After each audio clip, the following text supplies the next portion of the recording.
നമസ്കാരം എല്ലാവർക്കും തിരുവാതിര ആശംസകൾ. തിരുവാതിര ഇന്നലെ രാത്രി 9:30 തൊട്ട് തുടങ്ങി.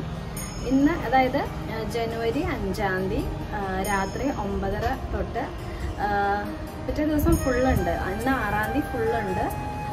രാത്രി 12:30 വരെ എന്ന് വെച്ചാൽ 7-ാം തീയതി രാവിലെ വെളുപ്പിന് 12:30 വരെ തിരുവാതിരയാണ്. അപ്പോൾ ഇതൊരു ചെറിയ വ്ളോഗായിട്ട് ഞാൻ എടുക്കാമെന്ന് വിചാരിച്ചു. അപ്പോൾ അതിൻ്റെ കൂടെ നമ്മുടെ കുക്കിങ്ങും ഉണ്ടാവും. പുഴുക്ക് ഞാൻ ഇന്ന് ഉണ്ടാക്കുന്നുണ്ട്, അപ്പോൾ അതിൻ്റെ വീഡിയോ, അതുപോലെ തന്നെ രാവിലത്തെ കൂവ വരികേൻ്റെ വീഡിയോയും കൂടി ഞാനിത് ഇൻക്ലൂഡ് ചെയ്യാൻ നോക്കാം. അപ്പോൾ ഒന്നുകൂടി എല്ലാവർക്കും തിരുവാതിര ആശംസ. അപ്പോൾ നമുക്ക് തിരുവാതിരയുടെ കറുകമാല കെട്ടിയെടുക്കാം. കറുകമാലാന്നോ അല്ലെങ്കിൽ ദശപുഷ്പം തന്നെയാണ്, ചില ഇടങ്ങളിൽ അതിനെ കറുകമാല എന്നും പറയും. അപ്പോൾ അത് കെട്ടിയെടുക്കാം. അപ്പോൾ ദശപുഷ്പം എല്ലാവർക്കും അറിയാമെന്ന് തോന്നുന്നു. ദശപുഷ്പം എന്ന് വെച്ചിട്ടുണ്ടെങ്കിൽ 10 തരത്തിലുള്ള പുഷ്പങ്ങൾ. അത് കറുക, ചെറുള, വിഷ്ണുക്രാന്തി, പൂവാങ്കൊരുന്നില, മുയൽ ചെവിയൻ, മുക്കുറ്റി, പിന്നെ നിലപ്പന, കയ്യുണ്ണി അല്ലെങ്കിൽ കഞ്ഞുണ്ണി എന്നും പറയും. തൃശ്ശൂർ ഭാഗങ്ങൾ കഞ്ഞുണ്ണി എന്നാ പറയാം. എൻ്റെ ഹസ്ബൻഡിൻ്റെ ഭാഗത്തൊക്കെ കയ്യുണ്ണി എന്നൊക്കെ പറയും. ഇനി രണ്ടെണ്ണം കൂടി ഉണ്ട്. അത് വള്ളിയുഴിഞ്ഞും തിരുതാളിയാണ്. അപ്പം ഇതാണ് ദശപുഷ്പങ്ങൾ. അപ്പം ഇവിടെ ചെന്നൈയിൽ ദശപുഷ്പമൊന്നും കിട്ടാനൊരു വഴിയില്ല. അപ്പം ആകെ കിട്ടുന്നത് കറുക കിട്ടുന്നുണ്ട്. കറുക കിട്ടും, തുളസി അങ്ങനെയൊക്കെ കിട്ടുള്ളൂ. പിന്നെ ഞാനിവിടെ തുമ്പപ്പൂവും കണ്ടിട്ടുണ്ട്. വേറെ അങ്ങനെ നമ്മുടെ ഈ ദശപുഷ്പങ്ങളിൽ വേറെ ഒന്നും കണ്ടിട്ടില്ല ഞാൻ. അപ്പോൾ ഞാൻ ഇപ്പോൾ ഡിസംബറിൽ പോയിട്ടുണ്ടായിരുന്നു നാട്ടിൽ പോയപ്പോൾ ഒരു ഗ്രോ ബാഗിൽ ഇതെല്ലാം കൊണ്ട് വന്നത്. അപ്പോൾ അതിൽ നിന്ന് ഞാൻ പറിച്ചു വെച്ചിട്ടുണ്ട്. നമുക്കത് മാല കെട്ടാം. അപ്പോൾ ഈ 10 പൂവിനും 10 ദേവന്മാരായിട്ടാണ് സങ്കല്പം. അപ്പോൾ അത് ഏതൊക്കെയാണെന്നും കൂടി ഞാൻ കിട്ടുന്നതിൻ്റെ കൂടെ പറഞ്ഞുതരാം. അപ്പോൾ ഒരു വാഴനാരെടുത്തിട്ട് ഇതുപോലെ രണ്ടാക്കിയിട്ട് ഫസ്റ്റ് കറുക വെച്ച് കൊടുക്കാം. കറുക വെച്ചിട്ട് ഇതൊന്ന് തിരിച്ച് കെട്ടാം. കെട്ടിന് ബലമില്ലെങ്കിൽ ഇതൊക്കെ കഴിഞ്ഞു പോകും. അപ്പോൾ നല്ല ടൈറ്റിൽ കെട്ടിക്കൊടുക്കാം. അപ്പോൾ കറുകയുടെ ദേവൻ ബ്രഹ്മാവാണ്. ബ്രഹ്മാവെന്ന് വെച്ചാൽ സൃഷ്ടി, അതാണ് ഹിന്ദു സങ്കല്പം. അപ്പോൾ ബ്രഹ്മാവ് കഴിഞ്ഞാൽ അടുത്തത് ചെറുള വെച്ചിട്ടും ഇതുപോലെ തന്നെ തിരിച്ചു കൊടുക്കാം. ചെറുളയുടെ ദേവൻ ധർമ്മരാജാവാണ്. ധർമ്മരാജൻ എന്ന് വെച്ചിട്ടുണ്ടെങ്കിൽ മൃത്യുദേവൻ. അപ്പം ഈ 2 പൂക്കളാണ് ആദ്യം വെച്ചു കൊടുക്കേണ്ടത്. അപ്പം അതും അതുപോലെ തിരിച്ചു കൊടുത്ത ശേഷം വിഷ്ണുക്രാന്തിയും അതുപോലെ പൂവാങ്കുരുന്നിലും വെച്ചു കൊടുക്കും. അപ്പോൾ വിഷ്ണുക്രാന്തിനെ ചിലയിടങ്ങളിൽ കൃഷ്ണക്രാന്തി എന്നും പറയും. വിഷ്ണുക്രാന്തി, കൃഷ്ണക്രാന്തി, ഇതാണ് വിഷ്ണുക്രാന്തി. മണ്ണിൽ കൂടെ ഇങ്ങനെ പടർന്ന് പോകണ ഒരു ടൈപ്പ് ചെടിയാണ്. അതിന് വെച്ച് കൊടുത്തിട്ട് ഇതുപോലെ തന്നെ ടൈറ്റിൽ കെട്ടിക്കൊടുക്കും. വിഷ്ണുക്രാന്തി, വിഷ്ണു എന്ന് പറയുമ്പോൾ തന്നെ അറിയാം ഇതിൻ്റെ ദേവൻ വിഷ്ണു ഭഗവാനാണ്. അടുത്തത് പൂവാങ്കുരുന്നില ദേവിയാണ്, ശ്രീ ഭഗവതി എന്ന് വെച്ചാൽ ലക്ഷ്മി ദേവി. അതും വെച്ച് കൊടുത്തിട്ട് തിരിച്ചു കൊടുക്കാം. അടുത്തത് വെച്ച് കൊടുക്കേണ്ടത് മുയൽ ചെവിയൻ. ഇതാണ് മുയൽ ചെവിയുടെ ദേവൻ ശിവനാണ് മുയൽ ചെവിയുടെ ദേവൻ. മുയൽ ചെവിയൻ വെച്ചു കൊടുത്ത ശേഷം ഇനി മുക്കുറ്റി വയ്ക്കാം. മുക്കുറ്റി ശ്രീ പാർവതി, ശിവന്റെ അടുത്ത് ശ്രീ പാർവതിനെ വെക്കും. മുക്കുറ്റി പറിച്ചെടുക്കുമ്പോൾ വേരോട് കൂടി തന്നെ പറിച്ചെടുക്കുക. മുക്കുറ്റി വെച്ചിട്ട് ഇതുപോലെ തന്നെ. അടുത്തത് കയ്യുണ്യം നിലപ്പനയാണ്. അപ്പോൾ കയ്യുണ്യം മുടിയിൽ എണ്ണ കാച്ചാനൊക്കെ എടുക്കും. അപ്പം അത് വെക്കുക, ഒന്ന് പിരിക്കുക. കയ്യുണ്യം അല്ലെങ്കിൽ കഞ്ഞുണ്ണി, അതിൻ്റെ ദേവൻ വരുണദേവനാണ്. വരുണദേവനും എൻ്റെ അടുത്ത് നമുക്ക് നിലപ്പന വെച്ചു കൊടുക്കാം. ഇതാണ് നിലപ്പനയുടെ ദേവൻ രാമദേവനാണ് നിലപ്പനയുടെ ദേവൻ. ഇതും വെച്ചിട്ട് ഒന്ന് നല്ല ടൈറ്റിൽ ചുറ്റി കൊടുക്കാം. ഇനി ലാസ്റ്റ് വള്ളിയുഴിഞ്ഞ് അതുപോലെ തിരുതാളി. ഇതാണ് തിരുതാളി ശരിക്കും ആലിലയുടെ പോലെ ഇരിക്കും. തിരുതാളിയുടെ ദേവൻ എന്ന് പറയുന്നത് കൃഷ്ണനാണ്, ഉണ്ണിക്കണ്ണൻ. വള്ളിയുഴിഞ്ഞ ഞാൻ കൊണ്ടുവന്ന വള്ളിയുഴിഞ്ഞൊക്കെ ഉണങ്ങിപ്പോയി. ഒരു കുഞ്ഞില മാത്രമേ കിട്ടിയുള്ളൂ. അപ്പം അത് ഇതിൽ വെച്ച് കൊടുത്തിട്ട് അത് കെട്ടിക്കൊടുക്കാം. വള്ളിയുഴിഞ്ഞയുടെ ദേവൻ എന്ന് പറയുന്നത് ഇന്ദ്രനാണ്. അപ്പം എല്ലാം 10 പുഷ്പങ്ങളും എന്തോ ഭാഗ്യത്തിന് ഒന്നും കരിഞ്ഞു പോലെ എല്ലാം കിട്ടിയിട്ടുണ്ട്. വള്ളിയുഴിഞ്ഞ ഞാൻ വിചാരിച്ചു കരിഞ്ഞു പോകുമെന്ന് വിചാരിച്ചു. പക്ഷെ എൻ്റെ ഭാഗ്യത്തിന് കിട്ടി. ഇതെല്ലാം ഒന്ന് കൂട്ടി കെട്ടാം. കഴിഞ്ഞ് പോകാതിരിക്കാം. ഒന്നുകൂടി നന്നായിട്ട് മുറുക്കി കെട്ടി കൊടുക്കാം. ലാസ്റ്റിൽ ഞാൻ ഒരു സെറ്റ് കറുകയും കൂടി വെച്ച് കെട്ടി കൊടുക്കുന്നുണ്ട്. ചിലയിടത്ത് ലാസ്റ്റിൽ ഒരു സെറ്റ് കറുക വെച്ച് കെട്ടും. അങ്ങനെ നമ്മുടെ കറുകമാല റെഡി ആയിട്ടുണ്ട്. ഇനി കുളിച്ച് വിളക്ക് കത്തിച്ചിട്ട് അമ്പലത്തിൽ പോകാൻ പ്ലാനുണ്ട്. അപ്പോൾ ഇവിടെ അടുത്തൊരു ശിവൻ്റെ അമ്പലമുണ്ട്. അപ്പം അവിടെ ഒന്ന് പോകാമെന്ന് വിചാരിച്ചിട്ടുണ്ട്. അപ്പോൾ പറ്റുകയാണെങ്കിൽ ഞാനത് വീഡിയോ ആയിട്ട് എടുക്കാം. പിന്നെ നമ്മുടെ യൂഷ്വൽ നമ്മുടെ കുക്കിംഗ് ഉണ്ടാവും. പുഴുക്ക്, അതുമാതിരി കൂവ വരികിയത്, അതൊക്കെ ഞാൻ കാണിച്ചു തരാം. ദശപുഷ്പം കെട്ടണ ഇത്രയേ ഉള്ളൂ. വളരെ സിമ്പിളാണ്. 10 പുഷ്പങ്ങളും കൂട്ടി കെട്ടുക.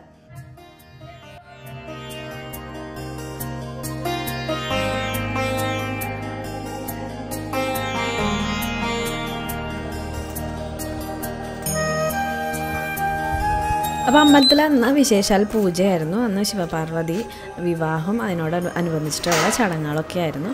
അപ്പോൾ അതെല്ലാം കണ്ട് തൊഴുതു മടങ്ങി.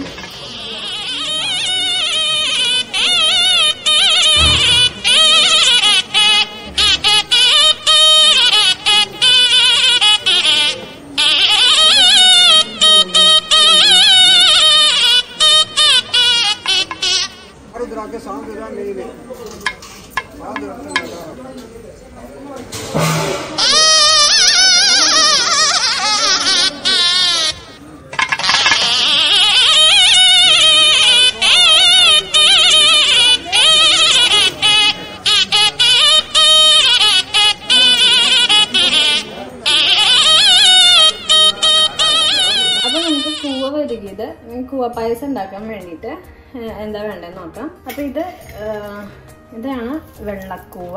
ഉണ്ടോ? ഇത് വീട്ടിലുണ്ടായ കൂവയാണ്. ഇപ്പം ഞാൻ പോയപ്പോൾ എടുത്തുകൊണ്ട് വന്നതാ. അപ്പോൾ നിങ്ങളുടെ ഇപ്പോൾ വെള്ളക്കൂവയൊക്കെ കിട്ടാൻ നല്ല പാടാണ്. അപ്പോൾ കൂവയുടെ പൊടി ഉണ്ടെങ്കിൽ അത് വെച്ചിട്ടായാലും ചെയ്യാം. ഇതിൻ്റെ ആദ്യം തൊലി കളഞ്ഞെടുക്കട്ടെ. ഇതുപോലെ ചിരണ്ടി കളഞ്ഞാൽ മതി. തൊലി കളഞ്ഞിട്ട് ജാറിലിട്ടിട്ട് നന്നായിട്ടിത് അരച്ചെടുക്കണം. തിരുവാതിര ടൈമിൽ പലതരത്തിലുള്ള കിഴങ്ങ് വർഗ്ഗങ്ങൾ വെച്ചിട്ടുള്ള പുഴുക്ക് ഉണ്ടാക്കില്ലേ. അപ്പോൾ പുഴുക്ക് എന്ന് പറയുമ്പോൾ എല്ലാ കിഴങ്ങുകളും കൂടുമ്പോൾ അത് ശരീരത്തിലേക്ക് ഭയങ്കര ചൂടായിരിക്കും. അപ്പോൾ ഈ കൂവക്കുറുക്ക് എന്താ പറയുക, ശരീരം തണുപ്പിക്കാൻ നന്നായിട്ട് സഹായിക്കണ ഒരു ഐറ്റാണ്. ഈ മാസമാണ് എല്ലാ കിഴങ്ങ് വർഗ്ഗങ്ങളുടെയും വിളവെടുപ്പ് ടൈം. തൊലി ചിരണ്ടി എടുത്തിട്ടുണ്ട്. ഇനി നന്നായിട്ട് ഇതൊന്ന് കഴുകിക്കൊണ്ടുവരാം. എന്നിട്ട് ഇതുപോലെ ചെറുതായിട്ട് മുറിച്ച് കൊടുക്കാം. ഫ്ലാറ്റുകളിലൊക്കെ ആകുമ്പോൾ നമുക്ക് ഇതുപോലത്തെ ഐറ്റംസ് ഒക്കെ കിട്ടാൻ ഭയങ്കര പാടാണ്. കളക്ട് ചെയ്യാൻ പറ്റുന്ന ഐറ്റംസ് ഒക്കെ കളക്ട് ചെയ്തത് ഞങ്ങൾ നാട്ടിൽ പോയപ്പോൾ മാക്സിമം കൊണ്ടുവരേണ്ടത് കൊണ്ടുവന്നു. നാട്ടിൽ പോയില്ലെങ്കിൽ ഇതൊന്നും കിട്ടാൻ ഒരു മാർഗ്ഗമില്ല. നമ്മൾ പാക്കറ്റ് ഫുഡ് തന്നെ വാങ്ങിക്കണം. പാക്കറ്റിൽ കിട്ടുന്ന എയർറൂട്ട് പൊടി തന്നെ വാങ്ങിക്കണം. അപ്പോൾ പാക്കറ്റ് പൊടി ആണെങ്കിലും ഒരു 2 സ്പൂൺ, ഇപ്പോൾ ഒരാൾക്കൊക്കെ ആണെങ്കിൽ 2 സ്പൂൺ ധാരാളം. 2 സ്പൂൺ ഇട്ടിട്ട് നമുക്ക് എത്രയാണോ മധുരം വേണ്ടത് അതിനനുസരിച്ചിട്ട് ശർക്കര ഇട്ടിട്ട് വരികെടുത്താൽ മതി. ഇതുപോലെ ചെറുതായി അരിഞ്ഞു കൊടുക്കുന്നത് അരഞ്ഞ് കിട്ടാനുള്ള എളുപ്പത്തിന് വേണ്ടിയിട്ടാണ്. ഒരു ജാറിലേക്ക് ഇട്ടിട്ട് നന്നായിട്ട് അരച്ചെടുക്കണം. അരച്ചിട്ട് ഇത് അരിക്കണം. ഇതിലേക്ക് വെള്ളം ഒഴിച്ചു കൊടുക്കും. ഇത് അരച്ചെടുത്തിട്ടുണ്ട്. തിരുവാതിര ആഘോഷിക്കാത്ത കുറേ പേരുണ്ട്. അപ്പോൾ അവര് തിരുവാതിര ദിവസം ചെയ്തില്ലെങ്കിലും നിങ്ങൾക്ക് ഈ മാസത്തിൽ പറ്റണ ഒരു ദിവസം സെലക്ട് ചെയ്തിട്ട് ഇതുപോലെ ഫാസ്റ്റിംഗ് ഫോളോ ചെയ്യുകയാണെങ്കിൽ നമ്മുടെ ഹെൽത്തിന് ഭയങ്കര നല്ലതായിരിക്കും. ഇനി ഇതിലേക്ക് ഇങ്ങനെ കുറച്ചായിട്ട് വെള്ളം ഒഴിച്ച് ഇത് ചണ്ടി ആവണ വരെ നമുക്ക് വെള്ളം ഒഴിച്ച് ഇതുപോലെ പിഴിഞ്ഞു കൊടുക്കാം. മാക്സിമം ഇതിൽ സത്ത് കെട്ടിക്കണ്ടോ. പിഴിയുമ്പോൾ ഒന്നുമില്ല, പ്ലെയിൻ വാട്ടർ. അപ്പോൾ അതുവരെ വെള്ളം ഇങ്ങനെ ഒഴിച്ച് പിഴിഞ്ഞെടുക്കാം. അപ്പോൾ ഈ വെള്ളത്തോടുകൂടി നമ്മൾ ഡയറക്റ്റ് കുക്ക് ചെയ്യല്ല. ഇത് കുറച്ച് നേരം ഊറാൻ വയ്ക്കും. എന്നിട്ട് ഊറിയ വെള്ളം നമ്മൾ അത് ഊറ്റിക്കളയും. നേരത്തെ വെള്ളം അത് കളഞ്ഞിട്ട് വീണ്ടും വെള്ളം ഒഴിച്ച് വയ്ക്കും. 2 പ്രാവശ്യം നമ്മൾ വെള്ളം ഊറ്റിക്കളയും. ഇത് കുറച്ച് നേരം ഇരിക്കുമ്പോൾ ഇത് നമ്മുടെ കൂവ താഴേക്ക് സെറ്റിലാവും. എന്നിട്ട് മേലെയുള്ള വെള്ളം നമ്മൾ അത് മാറ്റണം. 2 പ്രാവശ്യം വെള്ളം മാറ്റും. ആദ്യം ഒഴിച്ചു കൊടുത്ത വെള്ളം നമുക്കത് ഊറ്റിക്കളയും. ഇത് കണ്ടോ, അടിയിൽ കൂവ സെറ്റിലായിട്ടുണ്ട്. വെള്ളം ഒഴിച്ചാൽ അത്ര എണ്ണം വെള്ളം വീണ്ടും ഒഴിച്ചു കൊടുക്കാം. 2ാമത് ഒഴിച്ചു കൊടുത്ത വെള്ളവും നന്നായിട്ട് ഊറി വന്നിട്ടുണ്ട്. ഇതും നമുക്ക് കളയാം. ഇനി ഇതിലേക്ക് നമ്മൾ എത്രയാണോ ഒഴിച്ചു കൊടുത്തത് അത്ര തന്നെ വെള്ളം ഒഴിച്ചു കൊടുക്കാം. ഇത് നന്നായിട്ടൊന്ന് ഇളക്കിയെടുക്കാം.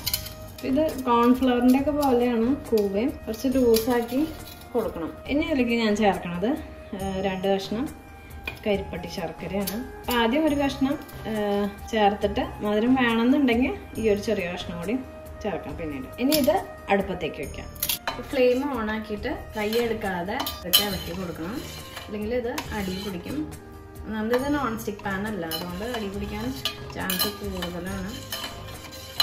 ഇങ്ങനെ ഇളക്കിക്കൊണ്ടേയിരിക്കാം. അധികം സമയം കൊടുക്കില്ല, അത് പെട്ടെന്ന് തന്നെ വറ്റി വരികി വരും. ഫ്ലെയിം മീഡിയത്തിൽ വെച്ചിട്ട് ഇളക്കാം. ശർക്കര നമ്മൾ ഇട്ട് കൊടുത്തത് അലിഞ്ഞു പോയിട്ടുണ്ട്, കൂടി ഉള്ളു. ഇനി ഇതിലേക്ക് ഒരു നുള്ള ഉപ്പിട്ട് കൊടുക്കാം. അതിലൊന്ന് ബാലൻസ് ആവാൻ വേണ്ടിയിട്ട് ഒരു നുള്ള ഉപ്പിടാം. ഇളക്കി ഇത് കട്ടിയാക്കി എടുക്കണം. ഈ സമയത്ത് മധുരം നോക്കാം. മധുരം കുറവാണെങ്കിൽ കുറച്ചും കൂടി ശർക്കര അല്ലെങ്കിൽ പഞ്ചസാര ഇട്ട് കൊടുക്കാം.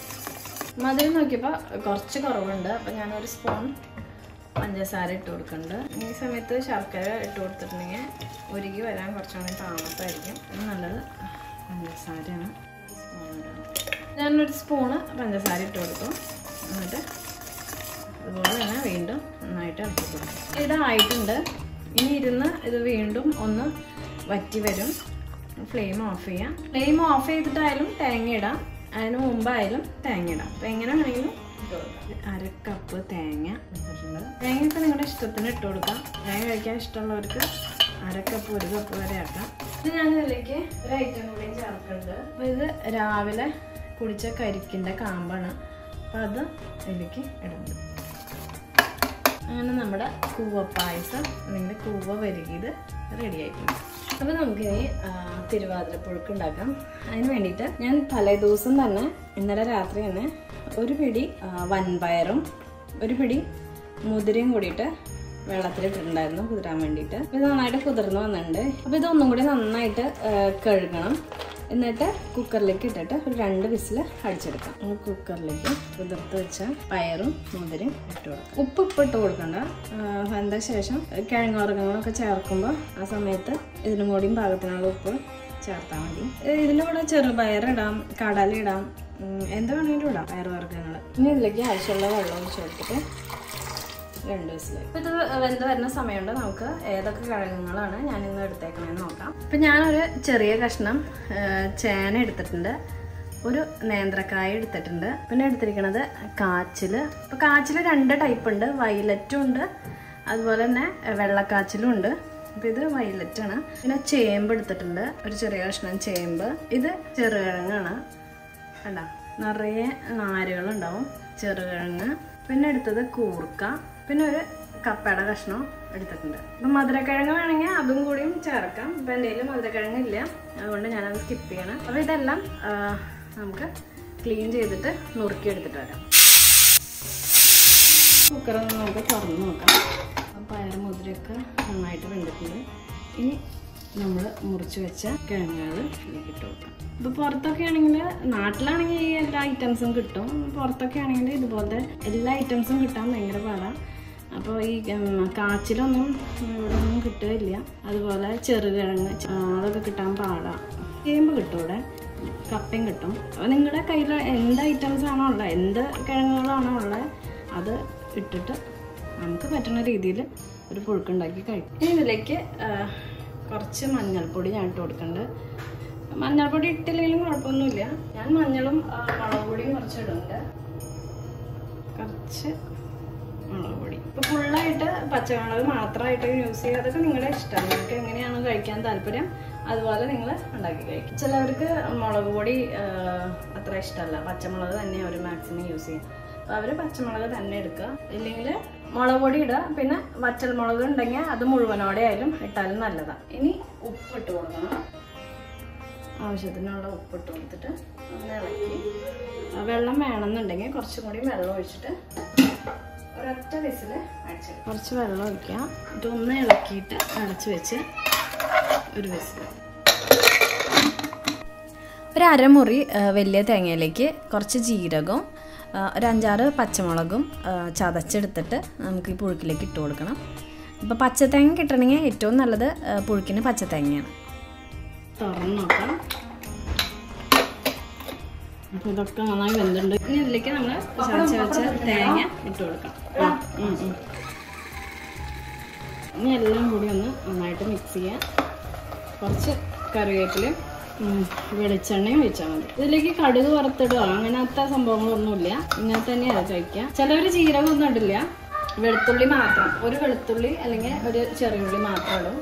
പക്ഷെ വെളുത്തുള്ളി ഇട്ടാൽ വേറൊരു ടേസ്റ്റാണ്. വെളുത്തുള്ളിക്ക് അവർ ചെറിയ ഉള്ളി ഇടുന്ന തന്നെയാണ് നല്ലത്. ഇത് ഞാൻ ഒന്നും ഇട്ടില്ല, ഉള്ളി ഒന്നും ഇട്ടില്ല. ഇതിപ്പോ ഇച്ചിരി വെള്ളം കൂടുതലായിട്ട് തോന്നുന്നെങ്കിലും ഇരിക്കുമ്പോഴത്തേക്ക് അതങ്ങ് പിടിക്കും, മുറുകും. ഇനി ഇതിലേക്ക് കുറച്ച് കറിവേപ്പില ഇട്ട് കൊടുക്കുക. എന്നിട്ട് നന്നായിട്ട് ഇളക്കിയ ശേഷം കുറച്ച് പച്ച വെളിച്ചെണ്ണയും കൂടി ഒഴിച്ചാൽ നമ്മുടെ തിരുവാതിര പുഴുക്ക് റെഡി. ഇതിലേക്ക് കുറച്ച് പച്ച വെളിച്ചെണ്ണയും കൂടി ഒഴിച്ച് കൊടുക്കുക. എന്നിട്ട് ഫ്ലെയിം ഓഫ് ചെയ്യാം. അപ്പം നമുക്ക് കഴിക്കാം.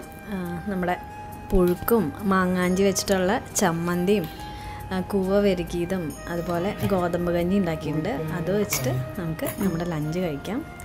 ഗോതമ്പ് കഞ്ഞി കുറച്ച് വെച്ച് മതില്ല സൈഡിൽ.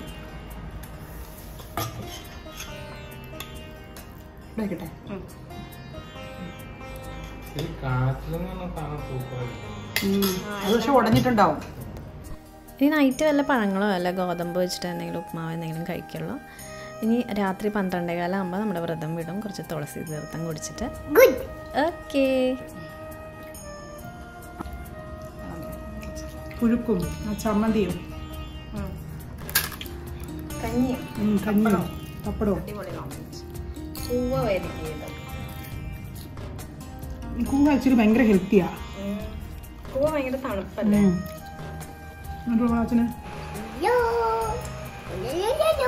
ഇത് വൻപയറാണോ അതോ ചെറുപയറോ? ചെറുപയറോടോ? പിന്നെ വേറെ പയറല്ല എന്നുണ്ട്. കൊല്ലോ? കൊല്ല്. ഇവിടെ കൊല്ല്, മുതിര. മുതിര രണ്ടും ഒന്ന് തന്നെയല്ലേ? തമിഴിനല്ലേ കൊല്ല്? ഓ